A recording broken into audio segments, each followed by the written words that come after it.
People के पेड़ का एक ऐसा राक्षस जिसको आपने अगर गलती से भी कुछ परेशान कर दिया तो वो आपके पूरे परिवार को तहस-नहस कर देगा और उसका पीछा छुड़ाना भी बहुत नामुमकिन है। वो है ब्रह्म राक्षस। तो फ्रेंड्स, ये जो हमारी आज की कहानी है, ये हमें सेंड करी है काव्या ने, जो कि हिमाचल प्रदेश की रहने वाली है। ये पूरा इंसिडेंट उनकी फैमिली के साथ हुआ है और जब वो 12वीं क्लास में पढ़ रही थी तभी उनके साथ ये इंसिडेंट हुआ है। और अब वो ग्रेजुएशन करके अच्छी खासी नौकरी में भी लग चुकी है, लेकिन ये इंसिडेंट तब का है जब वो 12th क्लास कर रही थी।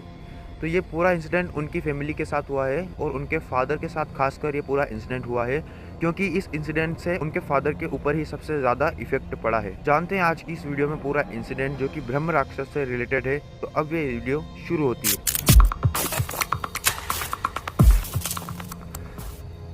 बात है 2013 की, जब काव्या और काव्या की फैमिली सब एक साथ हिमाचल में उनके गांव में रहते थे। और काव्या के जो पापा थे वो एक प्रॉपर्टी डीलर थे, यानी कि जो प्रॉपर्टी एक से लेकर दूसरे को देते हैं, यानी कि बीच में जो पैसे रखते हैं, वो प्रॉपर्टी डीलर उनके पापा थे। तो वो बहुत सारी प्रॉपर्टीज हिमाचल साइड वो एक्सचेंज करते रहते थे और एक दूसरे को प्रॉपर्टी दिलाते रहते थे। तो उनके जो घर की कंडीशन है वो मैं आपको बता देता हूँ। उनका घर जो है एक बहुत ही ज़्यादा इलाके में फैला हुआ है, यानी कि उनका घर छोटा मोटा घर नहीं है, बहुत ही बड़ा घर है, क्योंकि उनके पापा के छोटे भाई और उनके पापा के एक और बड़े भाई, ये तीनों भाई एक साथ ही एक फैमिली में रहते थे, यानी कि इनकी जॉइंट फैमिली थी। तो घर भी काफ़ी बड़ा था और घर के बीचों बीच में एक बहुत ही पुराना पीपल का पेड़ था, जो कि माना जाता है कि वो जो उनके घर के आसपास जो बहुत सारे बूढ़े लोग रहते हैं, वो कहते हैं कि ये जो पीपल का पेड़ है ये इनकी 4 पीढ़ियों से लगातार चला आ रहा है। यानी कि इस पीपल के पेड़ की जो उम्र है वो बताई जाती है लगभग 250 से 300 साल का ये पीपल का पेड़ है। तो ये पेड़ बहुत ही ज़्यादा बड़ा है और बहुत सारे गांव के और इनके घर के भी लोग बहुत सारे उस पीपल के पेड़ की पूजा करते थे और गांव के बहुत लोग भी इनके घर पर आते थे उस पीपल के पेड़ की पूजा करने के लिए। तभी जो काव्या के पापा है उनको दिखता है कि हमारा जो घर है वो बहुत ज़्यादा छोटा पड़ रहा है, क्योंकि अब फैमिली भी बड़ी होती जा रही है। जो बड़े भाई के लड़के हैं उनकी भी शादी हो गई है, उनके भी एक घर में नई बहू आ गई है, अब उनके भी बच्चे बच्ची होंगे, तो बहुत ज़्यादा छोटा पड़ रहा है वो घर। इसलिए उन्होंने सोचा कि हम तीनों भाई पैसे मिलाते हैं और साथ ही में एक इस घर को बहुत बड़ा कर लेते हैं, यानी कि इसको तोड़वा करके यहाँ पर नया घर बनवा लेते हैं। इसमें तीनों भाई का कंट्रीब्यूशन रहेगा, तीनों अलग अलग पैसे मिलाएंगे और एक अच्छा बड़ा घर बनाएंगे जिसमें ये तीनों फैमिली आराम से रह सके। काव्या के पापा की बात से ये तीनों भाई सहमत हो चुके हैं और इन्होंने डिसीजन ले लिया था कि अब इस घर को गिरवाना है और नया इसकी जगह पर बनवाना है। लेकिन जो पीपल का पेड़ था वो बीच में अड़चन बन रहा था, क्योंकि वो पीपल का पेड़ घर के बीचों बीच था और वहाँ पर भी अब कमरे बनने वाले थे जो नक्शे में बताया गया था। लेकिन उस पीपल के पेड़ को काटने से बहुत सारे लोगों ने इनको मना कर दिया था। जो गांव के बड़े बुजुर्ग लोग हैं उन्होंने कह दिया था कि ये जो पीपल का पेड़ है ये बहुत ही ज़्यादा पुराना है और इसके ऊपर एक ब्रह्म राक्षस का साया है, जो कि इसके ऊपर 24 घंटे इसी के ऊपर रहता है और ये उस ब्रह्म राक्षस का घर है। तुम इसको मत उजाड़ो वरना तुम्हारी ज़िंदगी तहस नहस हो जाएगी। लेकिन जो तीनों भाई थे उन्होंने बिल्कुल भी बात नहीं मानी, क्योंकि जो आजकल का ज़माना है, मॉडर्न ज़माना, वो इन सब चीज़ों को नहीं मानता है। लेकिन जो बुजुर्ग कहते हैं उनकी बात हमेशा माननी चाहिए। ये जो बात थी ये उन्होंने नहीं मानी और उस पीपल के पेड़ को कटवा दिया आरी से और उसकी जड़ों को भी अंदर से खोद कर निकाल लिया गया और सारी लकड़ियाँ जो थी वो फेंक दी गई और वहाँ पर जो नया मकान बनने की प्रक्रिया थी वो चालू हो गई थी। इंजीनियर को बुलवाया गया और वहाँ पर उसका सारा लेआउट बनाया गया, जिसमें एक एक कमरा तीन ही के सेफ रहेगा और एक बहुत ही बड़ा डाइनिंग एरिया। ये जो डाइनिंग एरिया था ये उसी जगह पर बनेगा जहाँ वो पीपल का पेड़ था। तो लगभग 1 साल तक ये काम चलता है और इनका घर बन के तैयार हो जाता है, क्योंकि बहुत बड़ा घर था, 3 मंजिल का इन्होंने घर बनवाया था, इसलिए इनको ज़्यादा टाइम लग गया था घर बनवाने के लिए। जब ये घर बनकर तैयार हो गया तब जो है अचानक से इन काव्या के पापा की जो है बहुत ज़्यादा तबीयत ख़राब रहने लग गई। थोड़े थोड़े दिनों में इनको फीवर होने लगता था और चलते चलते ये चक्कर खा के गिर जाते थे। बहुत ज़्यादा इनों में कमज़ोरी आ गई थी और काव्या के पापा बिल्कुल ऐसे हो गए थे जैसे कि अभी 1-2 महीने में इनका काम खत्म हो जाएगा, यानी कि ये स्वर्ग सिधार जाएंगे। लेकिन इससे भी बड़ा घर में कुछ होने वाला था। अब यहाँ से शुरू होता है मौत का असली खेल, क्योंकि जो काव्या के पापा थे उनके जो बड़े भाई थे उनके एक लड़का भी था और मैंने आपको कहा था शुरू में कि नई नई इनके घर पर दुल्हन आई थी, तो वो दुल्हन अब प्रेग्नेंट थी और उनके 8वां महीना चल रहा था, यानी कि 1 महीना और बचा था और वो एक बेबी को जन्म देने वाली थी। लेकिन तभी कुछ ऐसा होता है जिसको सुनकर सारे घर वालों का बिल्कुल मन सा बेचैन हो गया, क्योंकि इन्होंने कभी ऐसा एक्सपेक्ट नहीं किया था कि ऐसा भी कुछ हो जाएगा। जब वो नई दुल्हन पेट से थी तब वो कुछ ऊपर काम कर रही थी। उन्हें नीचे से किसी ने आवाज़ लगाई और आवाज़ ऐसी लगाई जैसे कि काव्या के पापा उनको बुला रहे हों। और जब वो नीचे आने लगी तो उनका पैर सीढ़ियों से फिसल गया और वो 4 से 5 सीढ़ी एकदम से नीचे कूद गए और उनका जो बच्चा था वहीं पर मिसकैरेज हो गया। ये जो सीन था ये देखकर पूरे घर वाले शौक में आ गए, क्योंकि जो अचानक से इतनी हंसती खेलती ज़िंदगी को किसकी नज़र लग गई ये बताना बहुत ज़्यादा मुश्किल था। तभी जो एक बूढ़ी ताई उनके घर के पास में रहती थी, उन्होंने कहा कि जो तुमने पीपल का पेड़ काटा है उसके ऊपर एक ब्रह्म राक्षस रहता था और वही तुम्हारे परिवार को जो है अब तड़पा तड़पा कर मार देगा, क्योंकि जो ब्रह्म राक्षस था उसका उस पीपल के पेड़ के ऊपर 250 से 300 साल पुराना घर था और उसका घर तुमने उजाड़ कर अपना घर बनाया है, तो वो तुम्हें कभी भी सुखी नहीं रहने देगा। काव्या के पापा को ये बात बहुत ज़्यादा बुरी लगी, तो उन्होंने सोचा कि क्यों ना एक पंडित को बुलाया जाए और एक पूजा करवा ली जाए, जिससे कि ये घर पूरा पवित्र हो जाए और इस ब्रह्म राक्षस का साया इस घर से निकल जाए। तो काव्या के पापा ने ऐसा ही करा। एक पंडित जी को लेकर आए और उन्होंने पंडित जी ने वहाँ पर जहाँ पर वो पीपल का पेड़ था वहीं पर एक हवन कुंड लगाया और वहाँ पर उन्होंने पूजा करनी चालू कर दी।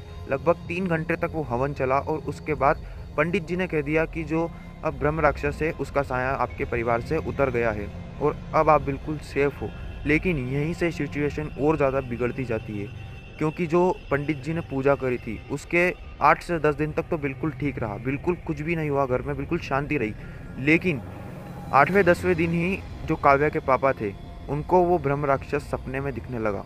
उनको एक ऐसा प्रतीत होने लगा कि जो मेरे सामने है वो एक 8 फुट का लंबा आदमी है और उसके 2 सींग से निकले हुए हैं और वो कुछ बड़बड़ा रहा है और बहुत ज़्यादा मुझे गालियाँ देने की कोशिश कर रहा है। और वो ब्रह्म राक्षस काव्या के पापा का गला दबाने की कोशिश कर रहा है और एक ही बात बार बार रिपीट कर रहा है, तुमने मेरा घर छीना है, मैं तुम्हें इस घर में आसानी से रहने नहीं दूंगा। काव्या के पापा बहुत ज़्यादा डर जाते हैं, लेकिन जब वो सुबह उठते हैं तो उन्होंने सोचा कि शायद ये ब्रह्म राक्षस की बातें बहुत ज़्यादा दिनों से हो रही है, 8-10 दिनों से यही इनके माइंड में चल रहा है, तो शायद इनको जो सपना आ गया होगा, ऐसी डरने वाली कुछ बात नहीं होगी। लेकिन असली खेल तो तब शुरू होता है जब काव्या के पापा को लगातार 1 से 1.5 महीने तक वही सपना बार बार आता रहता है और काव्या के पापा बहुत ज़्यादा डर जाते हैं कि अब मैं क्या करूं। तब वो एक तांत्रिक के पास जाते हैं और तांत्रिक से कहते हैं कि मेरे घर में एक पीपल का पेड़ था जो मैंने काट कर अपना घर बना लिया और मैंने पंडित से पूजा भी करवा ली, लेकिन कोई फ़र्क नज़र नहीं आ रहा है। मुझे वो आदमी सपने में दिख रहा है और बार बार एक ही बात बोल रहा है कि तुमने मेरा घर उजाड़ा है, मैं तुम्हें इस घर में आसानी से नहीं रहने दूंगा। तब तांत्रिक उनकी बात को समझता है और उनके घर पर जाता है और जहाँ पर वो पीपल का पेड़ था वहाँ पर इशारा करके बोलता है कि इसी घर में, यहीं पर आपके ज़्यादा गड़बड़ है और इसी घर में आपको वो रहने नहीं देगा, क्योंकि आपने उसका 300 साल पुराना पेड़ उजाड़ दिया है और वहाँ से उसका घर छीन लिया है। अब वो आपको शांति से नहीं रहने देगा। काव्या के पापा इस बात को सुनकर बहुत ज़्यादा डर गए और उन्होंने सोचा कि क्यों ना इसका कुछ इलाज करवाया जाए। तो उन्होंने तांत्रिक को कहा कि इस बात का कोई ना कोई तो इलाज होगा, यहाँ इसका कोई ना कोई तो इलाज ज़रूर होगा, इसको आप ठीक कीजिए, इस घर को रहने लायक तो बना दीजिए, कम से कम हम यहाँ पर रह तो सकें। तांत्रिक ने कहा कि जो ब्रह्म राक्षस होता है वो कोई नॉर्मल एंटिटी नहीं होती है, ये कोई भूत प्रेत वैसी एंटिटी नहीं होती है, ये एंटिटी भूत प्रेत से भी कई लेवल ऊपर होती है, क्योंकि ये जो एंटिटी होती है ये एक ब्राह्मण की एंटिटी होती है। जो ब्राह्मण अपने जीवन काल में बहुत ज़्यादा गलत कर्म करते थे, दूसरों का बुरा करते थे और वो जब मर जाते थे तो वो ब्रह्म राक्षस बनते थे। और ये भी कुछ ऐसा ही था। ये बहुत ही बड़ा विख्यात पंडित था, लेकिन इसने अपने जन्म में बहुत ज़्यादा पाप किए हैं, इसके लिए इसको ब्रह्म राक्षस बनाकर पीपल के पेड़ के ऊपर कैद कर दिया गया है। अब ये आसानी से यहाँ से जाने वाला नहीं है, इसके लिए बहुत ही ज़्यादा मेहनत करनी पड़ेगी, क्योंकि ये जो ब्रह्म राक्षस है इसको अगर हम जाने की बोलेंगे और हम जो मंत्र पढ़ते हैं ये दुगनी तेज़ी से वही मंत्र दोहराने लगता है, क्योंकि ये खुद पंडित है और ये मंत्र पढ़ना जानता है, इसलिए ये इतनी आसानी से नहीं जाने वाला है। फिर भी तांत्रिक ने अपनी तरफ से पूरी कोशिश करी, उस ब्रह्म राक्षस को भगाने की कोशिश करी, यानी कि उसको कब्जे में लेने की कोशिश करी, लेकिन जो ब्रह्म राक्षस था वो जाने का नाम ले ही रह रहा था। और वहाँ पर तांत्रिक ने बहुत बड़ा हवन किया और हवन में काव्या के पापा को बैठने के लिए कहा और वो जो तांत्रिक था उसने बहुत सारी विधियाँ अपनाई, बहुत सारे तंत्र किए और तब जाकर काव्या के पापा के शरीर में उस ब्रह्म राक्षस का आवागमन हुआ। और तब उसने कहा कि मेरा जो पेड़ है ये 250 से 300 साल पुराना है और आपने इसे छीनकर अच्छा नहीं किया, अब मैं धीरे धीरे करके इस पूरे परिवार को मार दूंगा और जो वो बहू का जो बच्चा गिरा था वो भी मैंने ही गिराया था और ऐसे ही मैं सबको मार दूंगा, किसी को भी जिंदा नहीं छोड़ूंगा। जो पूरी काव्या की फैमिली थी वो इस बात को सुनकर बहुत ज़्यादा डर चुकी थी और उन्होंने तांत्रिक क्या अगर गिड़गिड़ाने लगे कि इसका कुछ न कुछ तो इलाज कीजिए, तभी तांत्रिक ने बहुत सारी विधियाँ अपनाई और बहुत सारे अपने तंत्र किए, क्योंकि जो ब्रह्म राक्षस है उससे पीछा छुड़ाना इतना आसान नहीं है। उसका इलाज जो है वो सिर्फ खुद ही बता सकता है कि मैं कैसे जाऊंगा, और उसकी जो डिमांड होती है उसको पूरा करके आप उसको कंट्रोल में ला सकते हैं। तो तांत्रिक ने उससे पूछा कि तुम्हें क्या चाहिए। तो उस ब्रह्म राक्षस ने तब बताया कि जैसा मेरा पेड़ उन्होंने उजाड़ा है वैसा ही एक और पेड़ लगाए पीपल का, और उसके ऊपर मुझे पूजा करवा कर उसी के ऊपर स्थान दिलाया जाए, तब जाकर मैं इनके घर को छोड़ूंगा। तो तांत्रिक ने ठीक ऐसा ही किया। उन्होंने उनको घर वालों को बोला कि एक पीपल का पेड़ लगाओ और उसमें एक पंडित जी से बुलवाकर आप पूजा करवाकर इस ब्रह्म राक्षस को उसके ऊपर स्थापित कर देना, जिसके बाद आपके घर में कोई भी ऐसी एंटिटी प्रवेश नहीं करेगी, क्योंकि ये ब्रह्म राक्षस आपके परिवार की 250 सालों से रक्षा कर रहा था और आपने इसको यहाँ से उठा दिया, जिसके कारण ये नाराज़ हो गया है। तो अब आप एक पीपल का पेड़ लगाओ और उसके ऊपर पूजा करवाकर इसको स्थान दिला दो, ताकि ये आपके परिवार की भी रक्षा करे और ये भी खुश रहे। और परिवार वालों ने भी ठीक ऐसा ही किया, एक पीपल का पेड़ लगाया और उस पीपल के पेड़ को इन्होंने पूजा करवाई, और उसके बाद जो ब्रह्म राक्षस था उसका स्थान उस पीपल के पेड़ के ऊपर रख दिया। और उसके बाद आज तक इनके परिवार में कुछ भी नहीं हुआ है, और जो भी भूत प्रेत बाधा होती है ये इनके परिवार तक पहुंच ही नहीं पाती है, क्योंकि जो ब्रह्म राक्षस है वो इनकी रक्षा करता है। तो फ्रेंड्स, आज की जो स्टोरी है आपको कैसी लगी कमेंट करके ज़रूर बताइएगा। अगर आपके पास भी कोई ऐसा पैरानॉर्मल इंसिडेंट है जो आप हमसे शेयर करना चाहते हैं तो नीचे दिए गए मेल पर आप मुझे सेंड कर सकते हैं, मैं उसे नरेट करूँगा अपनी आवाज़ में। मिलते हैं अगली वीडियो में, तब तक के लिए stay tuned with the channel. Thank you.